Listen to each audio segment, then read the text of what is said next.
पक्षाची ध्येय धोरण शेवटच्या माणसापर्यंत घेऊन जाण्यासाठी या देशातलं पुरोगमित्व, या देशातलं महाराष्ट्रातलं पुरोगमित्व आणि या देशात संविधानाविरुद्ध घेतली जाणारी भूमिका याच्याविरुद्ध ठामपणाने उभं राहण्यासाठी या देशातली वाढती लोकशाही होणारं अतिक्रमण, वाढणारी हुकुमशाही, संसदीय लोकशाहीला काळीमा फासणाऱ्या प्रथा ज्या सुरू झाल्या आहेत, साधा विरोधी पक्ष नेताही देत नाही महाराष्ट्र विधानसभेमध्ये. पक्षाची भूमिका काय असावी आणि ती समाजासमोर घेऊन जाण्याचं काम आपल्याला करावं लागणार आहे. इथला बोकाळलेला भ्रष्टाचार, महिलांचा अत्याचार, भीतीला लागलेलं राज्यव्यवस्था, हे सगळं जनतेसमोर घेऊन जाण्याचं काम प्रवक्त्याला करावं लागतं. माननीय पवार साहेबांनी, सुप्रियाताईंनी अत्यंत विश्वासाने ही जबाबदारी माझ्यावर दिली आहे. मला वाटतं 30-35 वर्ष ऑफिशियल नाही पण अनऑफिशियली मी ही जबाबदारी पार पाडतच होतो. आता मात्र साहेबांनी शिक्का मारून अधिकृत केली आहे. यानी ये क्या है, क्या इसके ऊपर क्या बोलूं मैं? कितनी शर्मनाक बात है. ये कौन पागल है? साला पकड़ के, मैं तो ये बोलता नहीं हूं, लेकिन उसको पकड़ के रास्ते में मारो माँ बाप ने मिलके. अरे लड़कियों की कोई इज्जत है कि नहीं है? आज मेरी लड़की है, कल आपकी लड़की हो सकती, कल इसकी लड़की हो सकती है.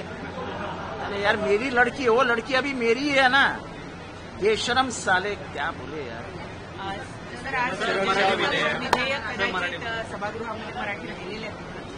जनसुरक्षा विधेयक कदाचित सभागृहात अजून तरी काही दिसत नाहीये आणि काही गोष्टींवरती आमचे मतभेद आहे. पण मी सरकारचे त्या बाबतीत काही गोष्टींमध्ये त्यांची भूमिका बदलली हेही मान्य करतो. जसं ते अर्बन नक्सल बोलत होते, अर्बन नक्सल हा शब्द त्या विधेयकातून काढण्यात आलेला. आता ते विधेयक त्यांनी लेफ्ट एक्स्ट्रीमिस्ट पर्यंत ठेवलंय. पण माझं आजही मत आहे की डावी विचारसरणी नावाची एक विचारसरणी आज नाही तर या जगामध्ये अनेक वर्षांपासून, अनेक शतकांपासून, म्हणजे जेव्हा पहिलं पुस्तक लिहिलं गेलं दास कापिटल, फ्रेडरिक एंजल्स आणि कार्ल मार्क्स तर्फे, त्याच्यानंतर ही विचारसरणी जगामध्ये आली आणि तिचा जगामधल्या अनेक राष्ट्रांनी स्वीकार केला. तर ती जी लेफ्ट डावी विचारसरणी आहे तिला असं म्हणजे कोपऱ्यात धरून आम्हाला आवडत नाही म्हणून मारत राहायचं. परंतु आता अबू आझमी थोड्या वेळापूर्वी येऊन गेले होते. त्यांचं असं म्हणणं आहे की मुळात या कायद्याचीच गरज नाही, कारण इतर कायदे आपल्या देशामध्ये आहेत. असं आहे की आपल्या देशामध्ये असे खतरनाक कायदे आहेत की अनेक जण या कायद्याचे बळी 5-5 वर्ष जेलमध्ये सडत आहेत. आणि डॉक्टर बाबासाहेब आंबेडकरांनी सांगितलेलं की मुक्त जीवन जगणे हा मानवाचा अधिकार आहे. आपण संविधानाची दररोज पायमल्ली करतो आहोत.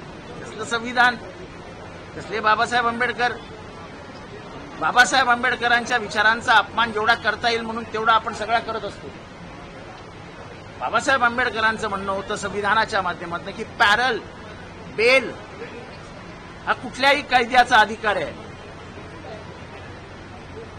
जोपर्यंत तो गिल्टी नाही आहे, जोपर्यंत तो गुन्हेगार म्हणून सिद्ध होत नाही तोपर्यंत गुन्हेगारच नाही. अशा माणसांना तुम्ही 5-5 वर्ष जेलमध्ये सडवता, त्याला काय म्हणायचं? हा डॉक्टर बाबासाहेब आंबेडकरांच्या विचारांचाच अपमान आहे.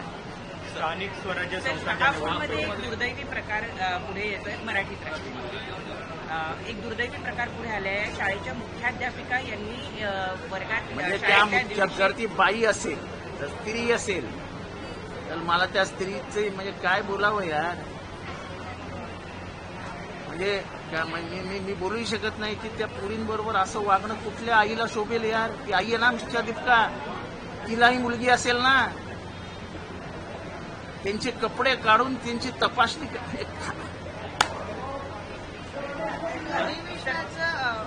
आठवडा आहे आणि दुसरा दिवस आहे. या दिवसाच्या तिसऱ्या आठवड्यापर्यंत काय निर्णय धाराशिव मधल्या काल एका शाळेमध्ये आधी शालेय पोषण आहारमध्ये जो बार दिला जातो म्हणजे एक प्रकारची चिक्की दिली जाते, त्याच्यामध्ये अळी आढळली होती. त्यानंतर इतर शाळांची तपासणी केली तर 5 शाळांमध्ये चिक्कीमध्ये अशा पद्धतीच्या अळ्या आढळल्या. अहो, तुमच्या चिक्क्या देताना त्याच्यात होणाऱ्या भ्रष्टाचारामध्ये तुम्हाला उंदीर सापडतील, उंदराच्या लेंड्या सापडतील, तुम्हाला झुरळ सापडतील, त्याच्यात तुम्हाला किडे सापडतील.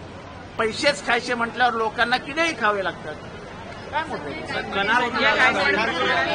सिंदूर नाव दिलंय सर, कर्नाटकुलाला सिंदूर नाव दिलंय.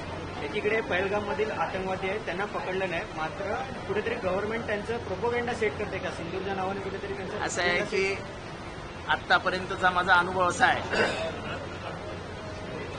की कुठलीही अतिरेकी घटना घडली की त्याच्यातनं राजकीय फायदा कसा घ्यायचा ह्याच्या मागे लागलेलो असतो. म्हणजे खास करून हे सरकार, सत्ताधारी सरकार जे आहे ते त्याच्या मागेच लागलेलं असतं. मेले किती, गेले किती, ते आले कसे, चर्चा करायची नाही.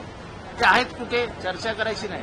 पण मात्र मतं मिळवण्यासाठी आम्ही त्यांचा प्रोपोगंडा करतो. हे तुमचं अपयश आहे, तुमच्या इंटेलिजन्सचं अपयश होतं. त्याच्यावर चर्चा नाही करायची. त्याच्यावर चर्चा केली तर तुम्ही देशविरोधी आहात, तुम्ही देशद्रोही आहात. प्रश्न नाही विचारायचे, प्रश्न विचारले तर तुम्ही देशद्रोही आहात. सर, बार अँड रेस्टॉरंटमध्ये जे 5%वरून 10% वॅट केलंय, उत्पादन शुल्कात वाढ केली, सगळे महाराष्ट्रभरामध्ये आंदोलन करतात बार रेस्टॉरंट, काय सांगत? मी तर काय बारमध्ये जात नाही, दारू पित नाही, त्यामुळे याच्यावर काय 5% वाढले का 10% वाढले मला माहित नाही. मी आता माझ्या मित्रांना थोड्या वेळाने फोन करून विचारतो काय झालंय का. संजय राऊतांनी स्थानिक स्वराज्य संस्थांच्या निवडणुकीच्या दृष्टीने स्टेटमेंट केलंय की जनतेचा दबाव आहे, 2 ठाकरे बंधूंनी एकत्र लढावं. महाविकास आघाडी यामध्ये मी नाही. एक गोष्ट सांगतो, मतमतांतरं असू शकतात. काही विषयांवरती माझे त्यांचे मतभेद होतील, असतील, होते. पण जेव्हा 2 घरं एकत्र येत आहेत, 2 रस्त्यावर चालणारे 2 भाऊ एकत्र येत आहेत, माझे त्यांचे संबंध काही घरचे नाही आहेत. मी त्यांच्याकडे कधी पोहे खायला गेलेलो नाहीये.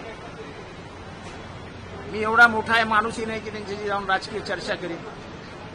पण जर 2 भाऊ एकत्र असतील तर माझ्यासारख्या माणुसकी धर्म पाळणाऱ्या माणसाला नक्कीच, कुटुंबवत्सल माणसाला नक्कीच आनंद होईल.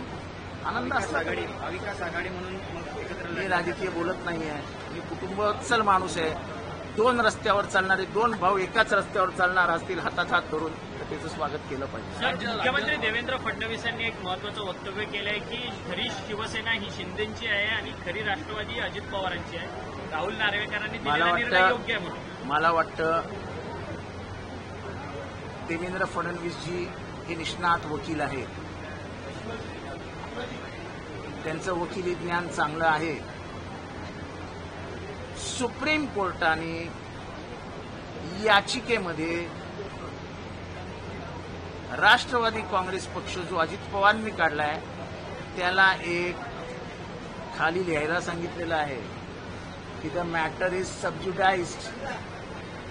म्हणजे सदरचं प्रकरण हे न्याय प्रविष्ट आहे.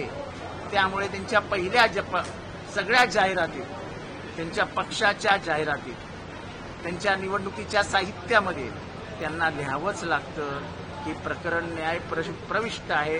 अंतिम निर्णय येईपर्यंत जे काय आहे, त्यामुळे प्रकरण न्याय प्रविष्ट असताना